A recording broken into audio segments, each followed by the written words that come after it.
Hello अस्सलाम वालेकुम दोस्तों। तो यार क्या हाल है। आज की इस वीडियो में हम बात करेंगे कि पाकिस्तान जो है वो कौन सा इन्फ्लेशन फेस कर रहा है इस वक्त। ठीक है, यानी कि क्या पाकिस्तान के अंदर डिमांड पुल इन्फ्लेशन है या कॉस्ट पुश इन्फ्लेशन है। ठीक है, आपने पढ़े होंगे दो तरह के इन्फ्लेशन, डिमांड पुल इन्फ्लेशन और कॉस्ट पुश इन्फ्लेशन। ठीक है, और इसके अलावा हम ये भी देखेंगे कि उनके क्या रीज़न्स हैं। तो क्या रीज़न्स हैं, उनके रीज़न्स जानेंगे कि भी उनके क्या रीज़न्स हैं और कि हम उन्हें किस तरह कंट्रोल कर सकते हैं। ठीक है, तो सबसे पहले हम जानते हैं कि भाई पाकिस्तान कौन सा इन्फ्लेशन फेस कर रहा है। So Pakistan is facing both demand pull inflation and cost push inflation.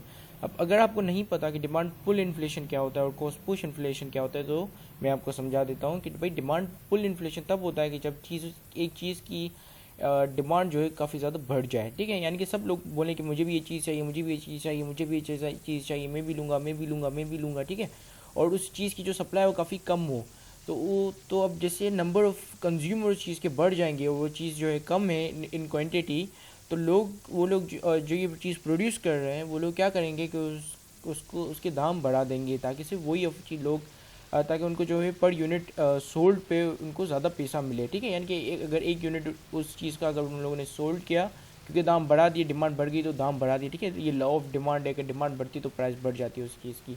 ठीक है, तो उन्होंने प्राइस बढ़ा दी और फिर क्या कहते हैं और सिर्फ उसी बंदे को बेचा जो कि अमीर है और अफोर्ड कर सकता है। ठीक है, तो ये होता है डिमांड पुल इन्फ्लेशन। ये डिमांड मतलब कि जब डिमांड बढ़ जाती है और सप्लाई उस चीज़ की कम हो जाती है, तो तब ये इन्फ्लेशन आता है कि अब चीज़ महंगी हो गई। ठीक है, फिर दूसरा आता है cost push inflation. Cost push inflation है कि अब उस चीज़ को बनाने के लिए जो कॉस्ट ऑफ प्रोडक्शन आई है, ठीक है, जैसे उसके ऊपर जो लेबर लगा है, उसके ऊपर जो लैंड लगा है, उसके ऊपर जो मशीनरीज लगी हैं, ठीक है, उसके ऊपर जो पैसा लगा है, कैपिटल लगा है, वो उनमें इजाफा आना। ठीक है, अब जैसे लेबर ने, भाई एक चीज़ थी, समझे चॉकलेट है, ठीक है, चॉकलेट बन रही है 20 रुपये की, आपको 20 रुपये आप ख़रीद के खा रहे हो।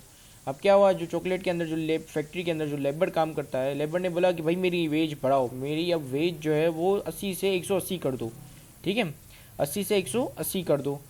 तो अब जब उसकी वेज जब बढ़ाएंगे तो जाहिर सी बात है प्रोडक्ट जब उतने में भेजेंगे तो प्रोडक्ट की जो कॉस्ट ऑफ प्रोडक्शन है, यानी कि जो हमें कॉस्ट लग रही है उस प्रोड्यूस को बनाने में, वो तो बढ़ गई ना।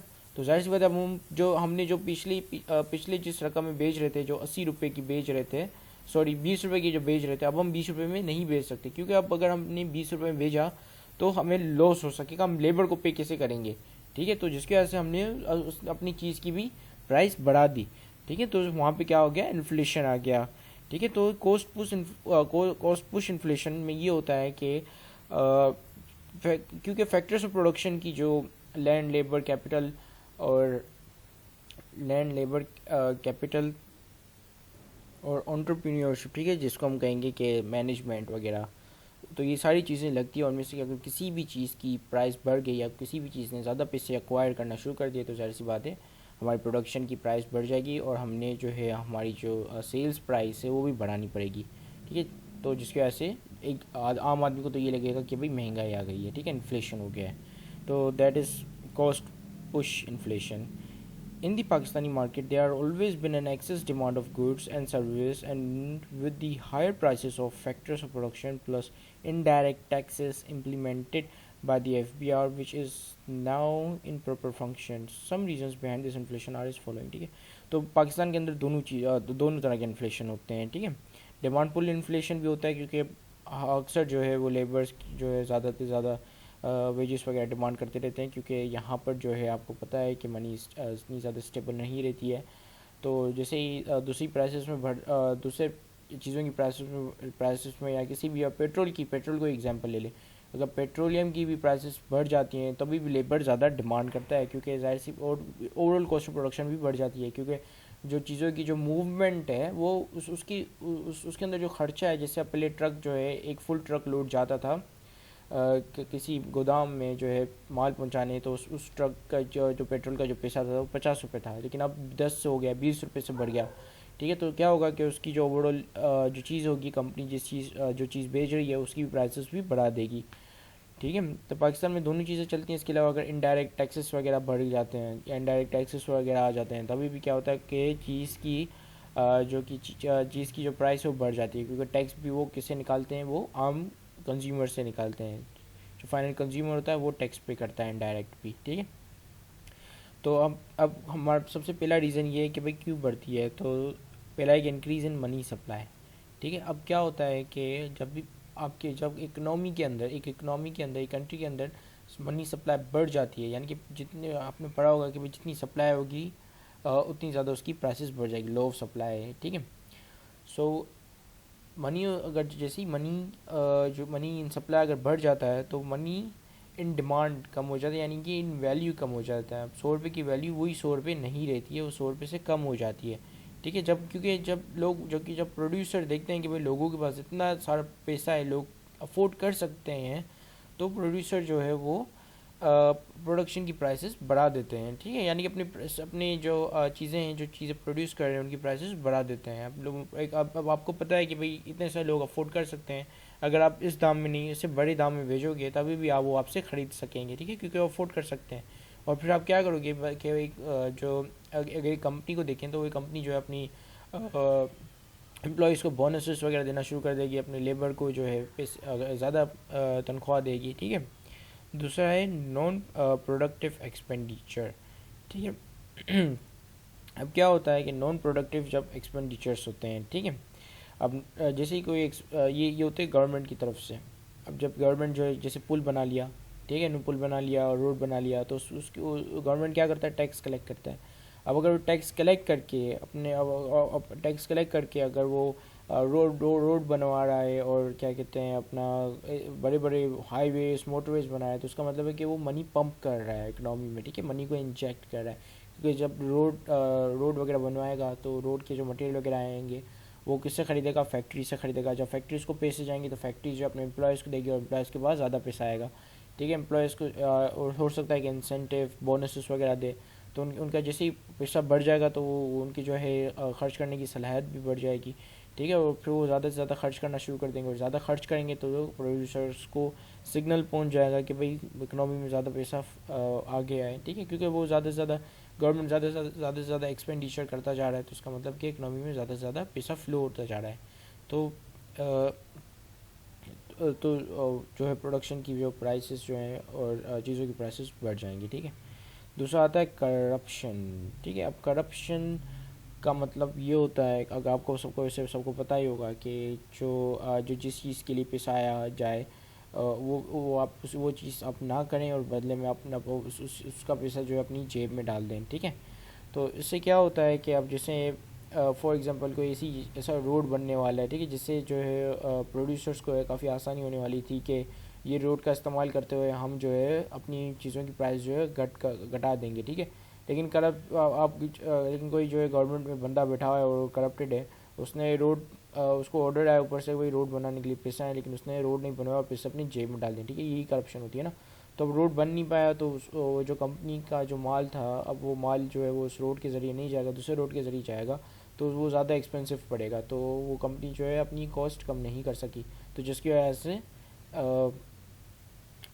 से जो इन्फ्लेशन आ गया, ठीक है। उनको प्राइसेस अपनी हाई रखनी पड़ी। दूसरा आता है पॉपुलेशन बूम, ठीक है। पॉपुलेशन बूम से क्या होता है कि भाई डिमांड पुल इन्फ्लेशन आता है। क्या आता है, डिमांड पुल इन्फ्लेशन, ठीक है। पॉपुलेशन बूम से डिमांड पुल इन्फ्लेशन कैसे आएगा। अब फॉर एग्जांपल फ़र्ज़ करें कि भाई 10 लोग थे एक इकनॉमी में, ठीक है, 10 लोग थे, उनके लिए 10 क्वांटिटी में प्रोडक्शन होती थी किसी भी प्रोडक्ट की, ठीक है। अब वो 10 के 10 लोग कंज्यूम करते थे, उनके लिए इनफ थी। अब ये लोग बढ़ के 20 हो गए, ठीक है। 20 लोग 10 क्वांटिटी वाली चीज़ें को डिमांड कर रहे हैं, तो जाहिर सी बात है 20 में से सिर्फ उनको ही ये चीज़ें मिलेंगी जो उनकी प्राइस पे कर सकेंगे, ठीक है। और प्राइसेस बढ़ जाएंगी, क्यों बढ़ेंगी, क्योंकि अब प्रोड्यूसर को पता है कि भाई लोग 10 हैं लेकिन क्वांटिटी लोग 20 हैं लेकिन क्वांटिटी 10 है, तो उसका मतलब मैं प्राइसेस हाई कर देता हूँ, उससे वही बंदा ख़रीदेगा जो अफोर्ड कर सकता है, ठीक है। दूसरा स्लो एग्रीकल्चरल डेवलपमेंट, ठीक है। स्लो एग्रीकल्चर डेवलपमेंट, क्योंकि रॉ मटेरियल एग्रीकल्चर चीज़ों से ही आता है, ठीक है। जैसे आप किसी भी चीज़ को देख लें, कोई लकड़ी का अगर फर्नीचर का काम हो तो भी वो तो खैर दरख्तों से आता है, या किसी भी मतलब जैसे टमाटो केचप है, ठीक है। टमाटो केचप से जो अगर टमाटोज़ जो है वो कम मिकदार में प्रोड्यूस हुए हैं, तो जाहिर सी बात है वो इतने ज़्यादा सोल्ड नहीं हो पाएंगे, और उनकी जो है प्रोडक्शन नहीं हो पाएगी, तो जो उनके जो रिमेनिंग प्रोडक्ट है वो महंगे दामों में बेचेंगे, ठीक है। Slow industrial growth, same thing कि इससे भी जो है इन्फ्लेशन आती है, ठीक है। एक्सपेंसिव लेबर मार्केट, लेबर ने ज़्यादा पैसा डिमांड कर दिया तो आएगा, ठीक है। इनडायरेक्ट टैक्सेस आ जाएंगे। इनडायरेक्ट टैक्सेस वो टैक्सेस एक होते हैं डायरेक्ट टैक्सेस और दूसरे होते हैं इनडायरेक्ट टैक्सेस, ठीक है। डायरेक्ट टैक्सेस वो होते हैं जो आपकी सैलरी में से डायरेक्ट कट जाते हैं, जैसे हम इनकम टैक्स की एग्जांपल ले लें। Income tax is I direct tax. अब दूसरे होते हैं सेल्स टैक्स, ठीक है। ये सेल्स टैक्स जो है वो कौन देता है? कंज्यूमर भरता है, जो चीज़ खरीदता है वो भरता है। ये टैक्स जो है प्रोडक्ट के ऊपर लगाए जाते हैं, जिनकी वजह से उस प्रोडक्ट की जो प्राइस है वो पहले से ज़्यादा दुगनी हो जाती है, ठीक है। अब जैसे एक प्रोडक्ट की प्राइस है 15 रुपीज़, लेकिन उस पर जो है 5% टैक्स लगा हुआ है, तो ये 15 से बढ़ के हो गई 16 या 17 रुपीज़, ठीक है। तो अब आपको पड़ेगी ये 17 रुपये की, क्योंकि टैक्स आपने ही भरना है, ठीक है। जो फाइनल प्रोडक्ट को अक्वायर करता है, जो फाइनल प्रोडक्ट खरीदता है, वो टैक्स भरता है, ठीक है। उसको हम सेल्स टैक्स कहते हैं, ठीक है। ये indirect taxes actually sales taxes होते हैं। कस्टम ड्यूटी, सेल्स टैक्स, इन चीज़ों को कस्टम ड्यूटी, सेल्स टैक्स, और इसके अलावा जो आपकी जो एक्सरसाइज ड्यूटी होती है वो भी सेल्स टैक्स, इनडायरेक्ट टैक्सेस का की एग्जांपल है, ठीक है। तो अब हम बात करते हैं हमारी measures that can cause disinflation. Disinflation की इन्फ्लेशन को कम कर किया जा सकता है इन ये मेजर्स लेते हुए, ठीक है। सबसे पहला है कि rise in the growth rate of output, ठीक है। आउटपुट की जो आउटपुट यानी कि जितना इनपुट डालें उससे ज़्यादा आउटपुट हो, यानी कि जितना रॉ मटेरियल डालें उससे ज़्यादा फाइनल प्रोडक्ट प्रोड्यूस हो, तब इसकी सब डिफ्लेशन आ जाती है। क्योंकि अगर प्रोडक्ट इन सप्लाई बढ़ गई और लोग जो है डिमांड उसकी जो कम हो गई, तो जाहिर सी बात है सप्लाई इतने ज़्यादा प्रोडक्ट जो है वो सस्ते दामों में बिकेगा, ठीक है। Controlling money supply through the effective monetary policy, ठीक है। मनी सप्लाई ना तो ज़्यादा से ज़्यादा एक्सटेंशनरी होनी चाहिए, ठीक है। दो तरह की मॉनेटरी पॉलिसी होती है, एक्सटेंशनरी और दूसरी कंस्ट्रक्शनरी। एक में आप मनी सप्लाई काटते हो, दूसरे में आप मनी सप्लाई एक्सपेंड करते हो, ठीक है। तो ये जो है काफ़ी मतलब प्लान्ड मैनर से होना चाहिए, ठीक है। ये बेसिकली जिम्मेदारी होती है सेंट्रल बैंक की। अब दूसरा आता है unproductive expenditure must be reduce. जो ऐसे एक्सपेंडिचर्स जो कि पैसे जनरेट नहीं कर रहे हैं, सिर्फ खामा के एक्सपेंडिचर्स है, जिनसे सिर्फ इकोनॉमी में लिक्विडिटी इंजेक्शंस हो रही हैं, तो वो कम होने चाहिए, ठीक है। NAB must be powerful enough to deal with the growing corruption, ठीक है। नैब नेशनल अकाउंटेबिलिटी ब्यूरो एक पाकिस्तान का एक इदारा है जो कि करप्शन वगैरह ऐसी चीज़ों को कंट्रोल करता है, ठीक है। अगर आपको भी पता हो कि कहीं पे करप्शन हो रही है तो आप उनको कांटेक्ट कर सकते हैं और वो आके उससे पनिशमेंट देंगे, ठीक है। तो ये जो कि नैब जो कि फुली फंक्शनल होनी चाहिए, ठीक है। ये फंक्शन करनी चाहिए और ये करप्शन को स्टॉप करने में हमेशा कामयाब हो, तब जाके करप्शन स्टॉप होगा। दूसरा effective tax system should be implemented. Effective tax system हो, इनडायरेक्ट टैक्सेस कम हो, डायरेक्ट टैक्सेस ज़्यादा हो। पाकिस्तान में मसला ये है कि डायरेक्ट टैक्सेस लगाए नहीं जा सकते, क्योंकि लोग जो है अपनी इनकम वगैरह, वेल्थ वगैरह ऐसी चीज़ें हाइड करने में माहिर हैं, ठीक है। तो वो हाइड कर लेते हैं, जिनकी वजह से गवर्नमेंट के पास इतना ज़्यादा टैक्स आ नहीं सकता। तो जब टैक्स नहीं आ सकता तो गवर्नमेंट क्या करती है? इनडायरेक्ट टैक्सेस का सहारा लेती है। सो another point is controlling population is also necessary in controlling inflation. controlling population हमेशा कंट्रोल में होनी चाहिए, क्योंकि अगर ज़्यादा से ज़्यादा पॉपुलेशन हो जाएगी तो लोगों के लिए कम बचेगा, ठीक है। अब पॉपुलेशन अगर इतनी बढ़ गई पॉपुलेशन, तो जाहिर सी बात है हर कोई डिमांड करेगा ये प्रोडक्ट वो प्रोडक्ट। तो जो रिसोर्सेज वो काफ़ी स्कैन है यानी कि शॉर्ट हैं, काफ़ी इतनी ज़्यादा नहीं है कि वो सबका पेट भर सकें।